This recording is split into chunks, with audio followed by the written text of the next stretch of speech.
Revenons à l'article 2 ter et avec une prise de parole de notre collègue Robert Laoufaoulou.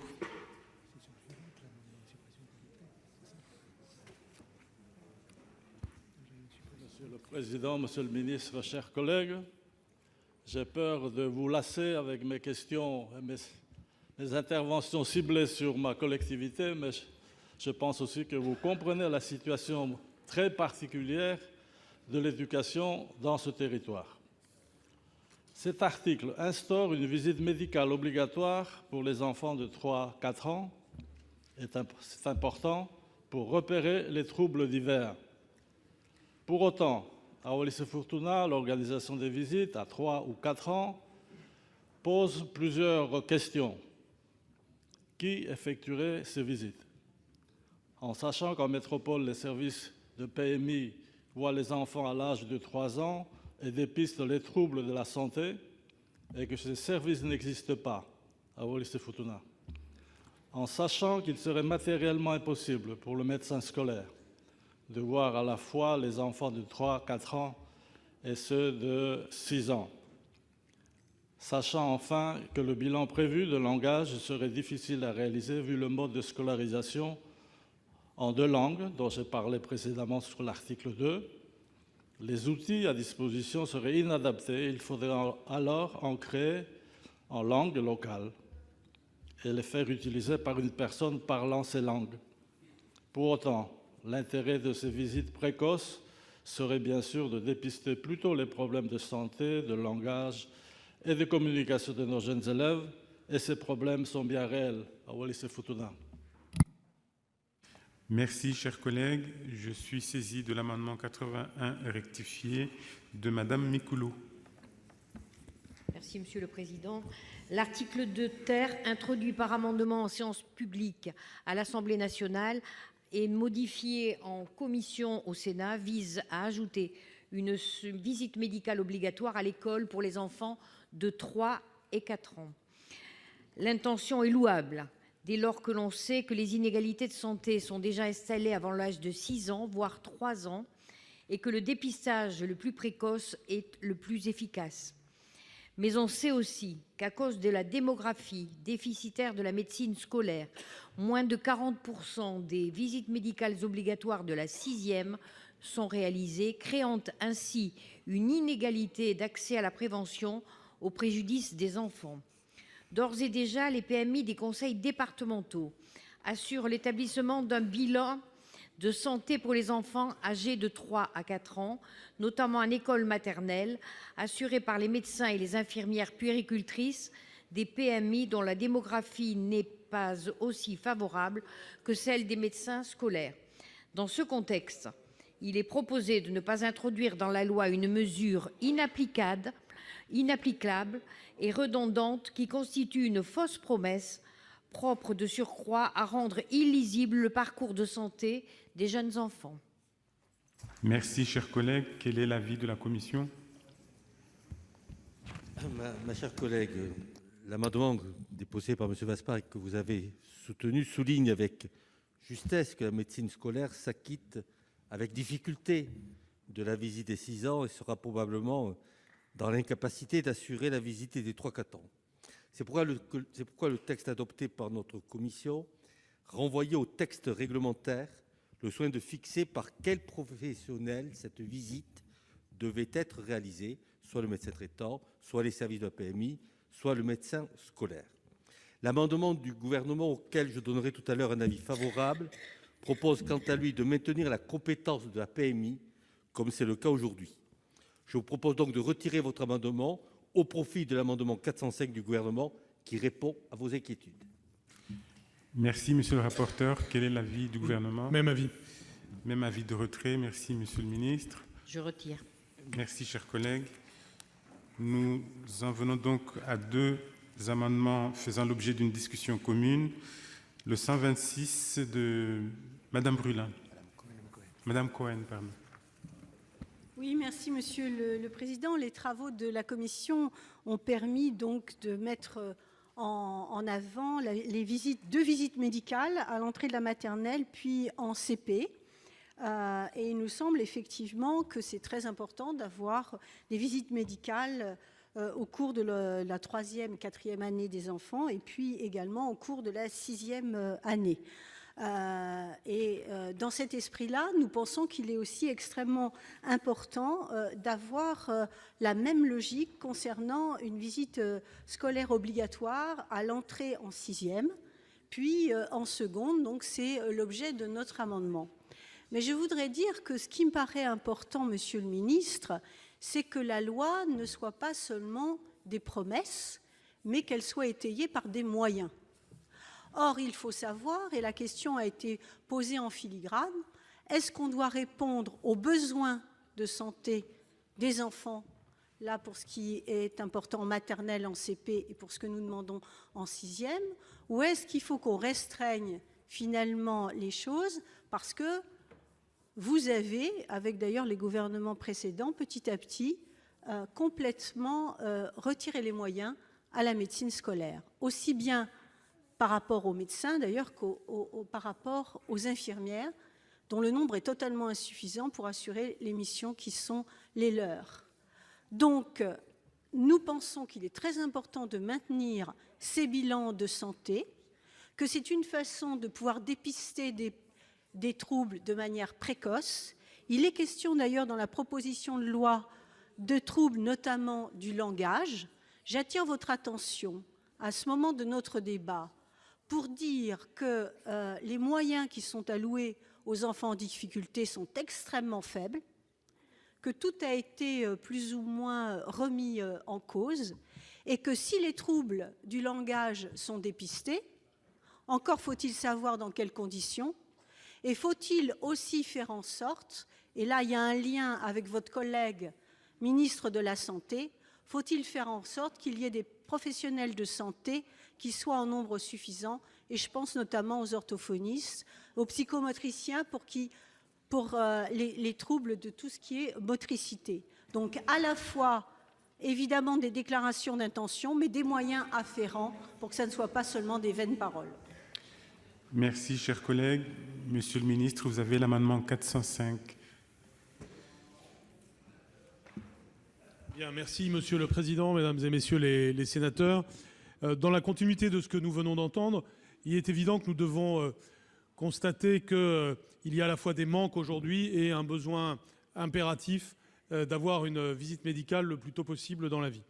J'ai eu l'occasion déjà dans nos débats de dire qu'une des conséquences induites de l'instruction obligatoire à 3 ans, c'est de proposer cette visite médicale obligatoire à 3 ans, ce qui évidemment n'était pas possible dans le cadre juridique précédent. C'est à mes yeux un progrès considérable parce qu'une bonne partie des problèmes ou des troubles qu'un enfant peut avoir doivent se détecter le plus tôt possible, même si ça n'est d'ailleurs pas la totalité des troubles qui peuvent se détecter à l'âge de 3 ans, de sorte qu'il est pertinent, et c'est le sens de cet amendement, d'avoir une visite médicale à 3 ans, mais d'en avoir aussi une à 6 ans. Et c'est ce double progrès qui vous est proposé par cet amendement. Alors, vous avez raison, mesdames les sénatrices, aujourd'hui, il y a un manque de moyens sur ce sujet. Ce manque de moyens n'est pas un manque de moyens budgétaires, c'est un manque de moyens humains. Il y a des postes de médecins scolaires dans l'éducation nationale, mais malheureusement, ils ne sont pas tous pourvus, faute d'attractivité de ces postes, certainement. Nous faisons tout un travail avec le ministère de la Santé pour que cela change, y compris en proposant ces postes à la sortie des concours de médecine. Et il y a évidemment un travail interministériel important qui est mené depuis 2 ans. Nous nous sommes dit cela dès le début avec Agnès Buzyn, de façon à ce que la médecine non scolaire puisse compléter la médecine scolaire aussi dans son travail.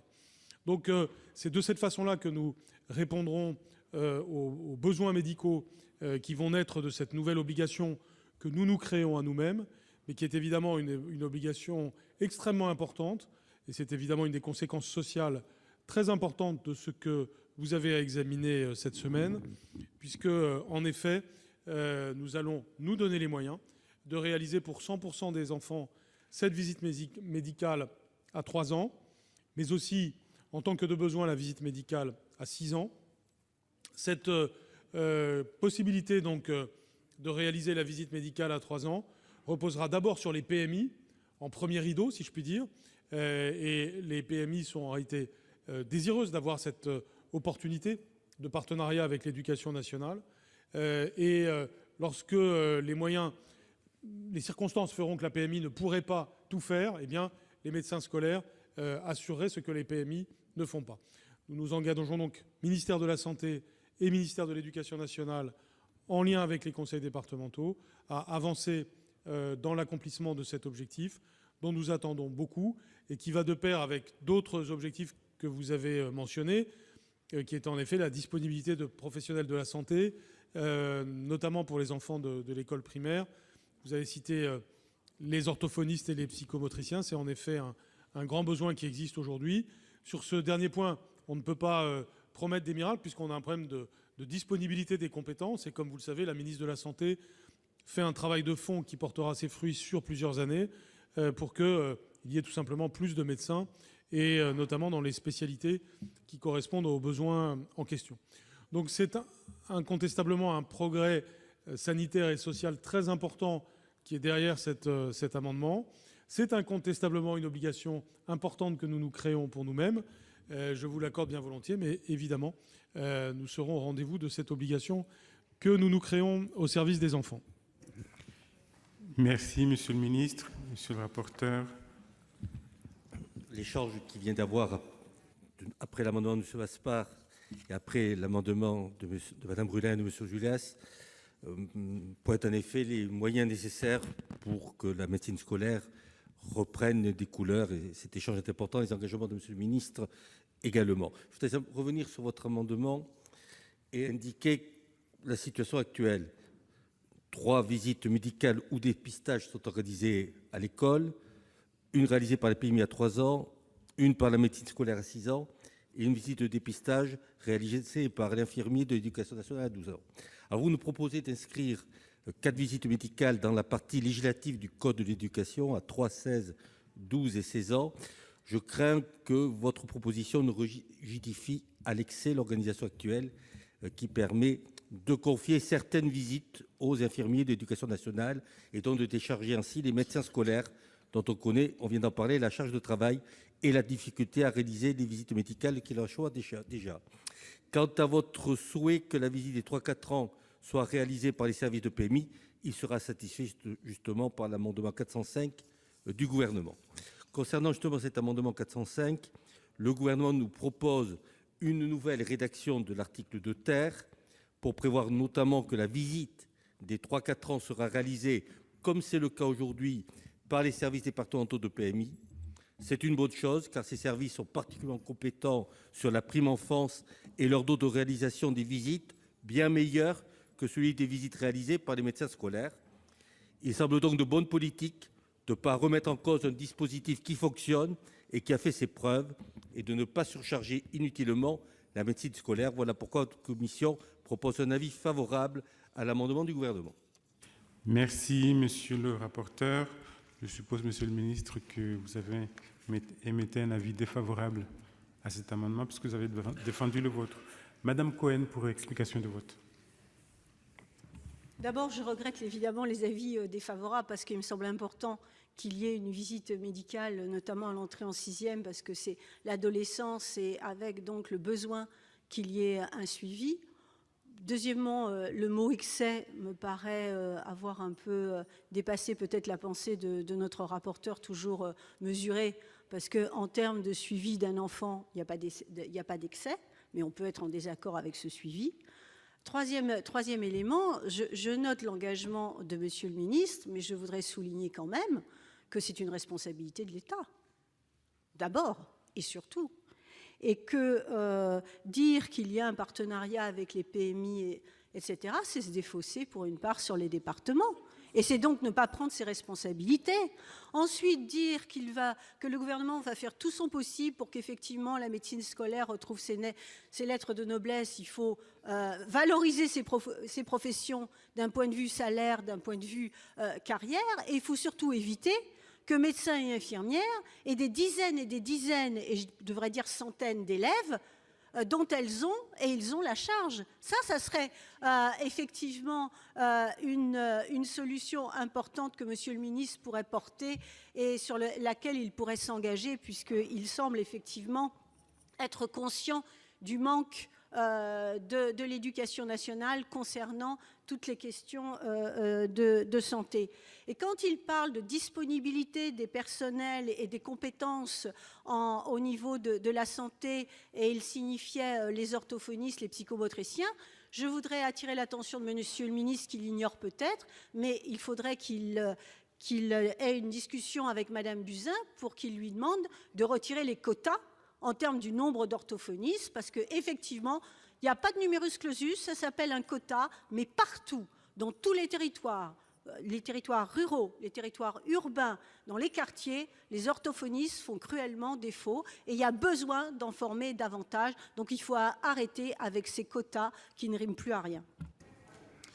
Merci, cher collègue. Monsieur Laménie. Oui, merci Monsieur le Président, Monsieur le Ministre, chers collègues. Bon, c'est vrai, je tenais réellement à m'exprimer à la fois sur ces deux amendements. Je soutiendrai volontiers le premier qu'a présenté Laurence Cohen, puisque, bon, je dirais, c'est quand même la santé des enfants, en particulier les plus jeunes, c'est réellement prioritaire. Et c'est vrai, moi je témoigne modestement. Quand on examine le budget de l'enseignement scolaire, qui est quand même le premier budget au niveau du budget de l'État, plus de 70 milliards d'euros, et c'est vrai que mes collègues de la Commission des finances qui interviennent sur cette mission rappellent que malheureusement l'aspect santé scolaire est depuis pas mal de temps et d'années, je dirais, souvent oublié. Et je pense que là, justement, ces deux amendements mettent en évidence vraiment pour qu'il y ait réellement une forte prise de conscience, et aussi parce que, Monsieur le Ministre, vous dites c'est les moyens financiers, mais malheureusement tout est financier, mais après les moyens humains, il faut aussi les postes budgétaires et souvent les plus petits. Moi, le département que je représente, les Ardennes, il y a quand même un certain nombre de villes ou moyennes petites villes. Donc il y a la partie urbaine avec des quartiers aussi qui sont assez malheureusement défavorisés. Et puis aussi sans oublier le monde rural. Et aussi un certain nombre d'entre nous représentons aussi des territoires ruraux. Et je crois que partout, je dirais malheureusement, et on parle beaucoup de prévention, d'engagement, et c'est surtout pour les plus jeunes qu'il convient aussi d'intervenir. Et la santé, la prévention, la santé, c'est réellement une priorité. Et aussi une mission régalienne en quelque sorte, parce que même s'il y a un partenariat avec les collectivités territoriales, les départements en particulier, je le dis réellement, même si, comme on dit, l'État reste le premier partenaire des collectivités territoriales, mais aussi avec les difficultés que l'on sait pour les conseils départementaux, qui ont aussi malheureusement aussi d'autres problématiques. Et même, donc voilà. Donc c'est pour ça que je soutiendrai ces amendements. Merci, cher collègue. Madame Lienemann.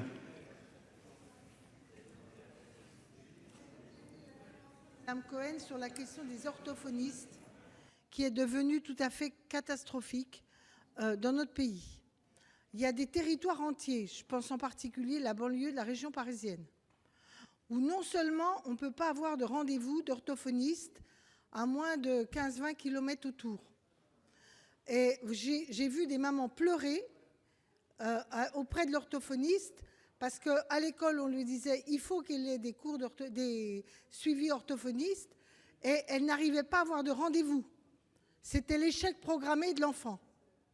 La deuxième réalité du manque d'orthophonistes, c'est les horaires où les orthophonistes peuvent prendre les enfants. Il se trouve que moi, j'ai des petits-enfants qui sont suivis par des orthophonistes. C'est en plein cours, en pleine heure d'école. Alors, quand on a les moyens et que de payer l'accompagnement, parce que tous les parents ne peuvent pas se libérer le mardi de 9h à 10h et le vendredi de 11h à 12h. Donc comme vous n'arrivez pas à avoir les rendez-vous qu'à des horaires très fixés qui ne sont pas abordables, quand les gens n'ont pas les moyens ou des moyens humains, familiaux ou des moyens matériels, ils arrêtent l'orthophonie. J'ai vu des enfants dyslexiques avoir aggravé leur situation parce que leurs parents n'avaient pas les moyens d'accompagner aux heures d'orthophonie et qu'on n'arrivait pas à trouver d'orthophonistes à des heures disponibles pour les parents. Donc après, on peut dire tout ce qu'on veut sur l'échec scolaire, mais les enseignants ne peuvent pas rattraper quand vous êtes dans une situation de cette nature. Alors il y a 2 mesures à prendre. La première, il y a un problème de rémunération. Elles sont formées, je crois, Bac+5 maintenant. Elles sont rémunérées comme si elles n'avaient pas fait autant d'études. Et donc, il y a un problème de rémunération du métier. Et il y a un deuxième problème de lever l'équivalent numerus clausus urgemment. Parce que là, on est en train d'accumuler de l'échec scolaire irréversible pour certains enfants. Merci, cher collègue. Madame Brulin. En complément de ce qu'ont dit très justement mes collègues Laurence Cohen et Marie-Noëlle Lienemann, je voudrais d'abord préciser qu'il me semble, pour l'avoir, je crois, bien lu, l'amendement du gouvernement ne rend pas obligatoire la visite médicale à 6 ans, puisqu'il est précisé que ce sera pour certains élèves uniquement. Or, je crois que vous avez vous-même reconnu, monsieur le ministre, que c'était un âge où précisément il y avait besoin que cette visite médicale soit la plus massive possible, et à nos yeux, elle devrait concerner tous les enfants. J'ajoute que les difficultés que connaît la médecine et la santé scolaire, les PMI les connaissent tout autant. On connaît tous la situation de la démographie dans notre pays, et se cumule à cette situation démographique le fait que l'exercice salarié est si peu valorisé dans ce pays que les médecins qui peuvent le faire exercent plutôt dans le secteur libéral qu'en salariat, que ce soit dans les PMI ou dans la santé scolaire. Et donc, il y a peut-être des efforts, et ça concerne aussi les infirmières du reste, des efforts en matière salariale à faire si nous voulons répondre à cette problématique. Et enfin, je crois que nous avons avancé ces dernières années autour du concept de santé scolaire qui ne se résume pas au simple fait de ne pas être malade. On a eu des débats il n'y a pas très longtemps dans cet hémicycle sur la nécessité de développer l'éducation physique et sportive, par exemple. Eh bien, il me semble qu'un des enjeux pour la communauté éducative dans son ensemble, c'est de travailler en partenariat à cette santé scolaire qui, bien sûr, est d'abord dans les mains des personnels de santé, infirmiers, médecins, mais qui concerne l'ensemble de la communauté éducative et qui nécessite du travail en coordination, ce qui renforce encore la nécessité d'avoir des personnels en nombre suffisant et formés pour mener à bien ce travail. Je crois qu'une part de la réussite des enfants à l'école passe aussi par leur épanouissement et leur santé au sens large du terme. Merci, chers collègues. Je mets aux voix l'amendement 126 avec un double avis défavorable de la Commission et du gouvernement. Qui est pour? Qui est contre? Qui s'abstient? Il n'est pas adopté. Je mets aux voix l'amendement 405 du gouvernement, avis favorable de la Commission. Qui est pour? Qui est contre? Qui s'abstient? Il est adopté. Et tous les autres amendements de l'article 2 ter tombent. L'article 2 ter est ainsi rédigé. Après l'article 2 ter, je suis saisi de l'amendement 274 rectifié de Madame Blondin.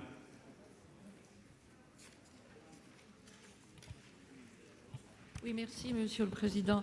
Monsieur le Ministre, eh bien, écoutez, dans cet amendement, je proposais de connaître vos intentions en matière de politique de santé scolaire et que vous nous disiez quelles seraient les personnes en charge des différents contrôles et des différentes séances de santé. C'était un rapport que je demandais. Je connais l'affection que porte notre rapporteur pour les rapports, mais c'était en commission, m'avait-il dit, nous pouvons lancer le débat. Eh bien, je constate que le débat vient de se passer, va continuer certainement, et je rejoins tout à fait ce que vient de dire ma collègue Céline Brulin. je crois que la PMI est aussi en grande difficulté, monsieur le ministre. Moi, j'ai contacté mon département. Ils sont en train de voir comment, éventuellement, ils pourraient accompagner l'éducation nationale, en sachant que maintenant, évidemment, c'est la responsabilité de l'État qui doit prendre cet examen de 3 ans à sa charge. De même que dans les villes, les médecins généralistes, les pédiatres, sont parfois très difficiles à trouver, étant donné qu'il existe malheureusement dans notre pays des déserts médicaux. Donc la réalité est tout autre. Si l'intention est bonne, la réalité est autre. Et puis l'attractivité de la médecine scolaire. Et j'entends par la santé scolaire la définition que prend l'OMS, évidemment, en parlant de bien-être, est en difficulté parce que l'attractivité du métier, elle est véritablement en grosse difficulté. Les rémunérations ne sont pas attractives, elles ne sont pas à la hauteur du travail qui leur est demandé. Donc, je voudrais juste préciser et demander si vous avez éventuellement l'intention ou si notre commission, Madame la Présidente, peut éventuellement proposer un rapport sur la santé à l'école. Merci, chers collègues. Quel est l'avis de la commission? Madame la Présidente.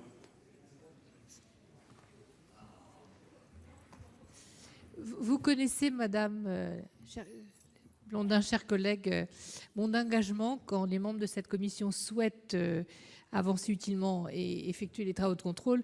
Je suis toujours prête et le bureau de la commission est toujours prête. Et je préfère que nous fassions nous-mêmes nos propres rapports. Comme ça, on se fixe notre propre calendrier. On est sûr peut-être d'avoir les évaluations un petit peu plus tôt que si on attend les rapports des autres. Donc, si le rapporteur également en est bien sûr d'accord et l'ensemble des collègues, bien entendu, je souscris à votre souhait. Merci, Madame la Présidente. Quel est l'avis du gouvernement, du rapporteur et puis ensuite du gouvernement? Le rapporteur a de la chance.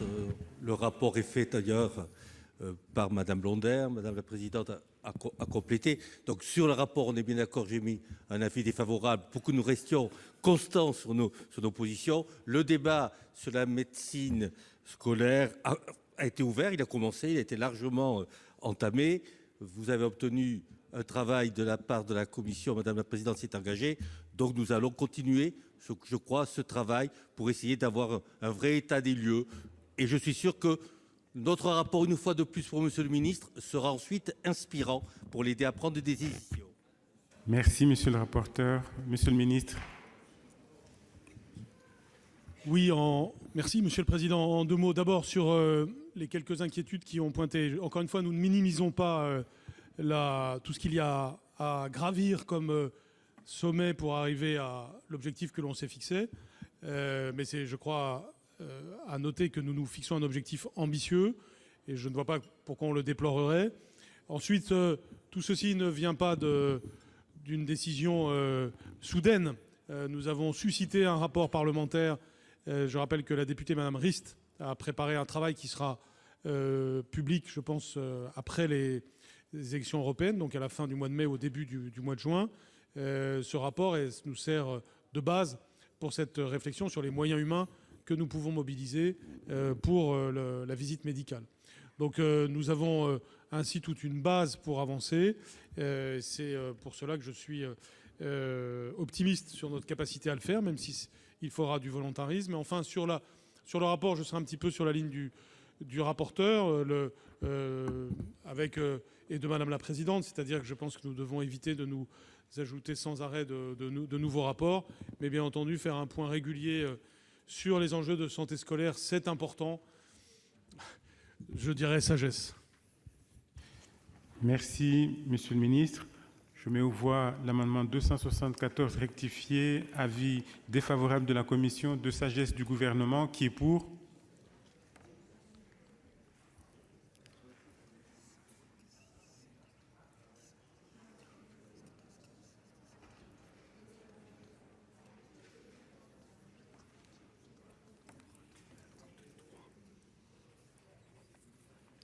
Qui est contre?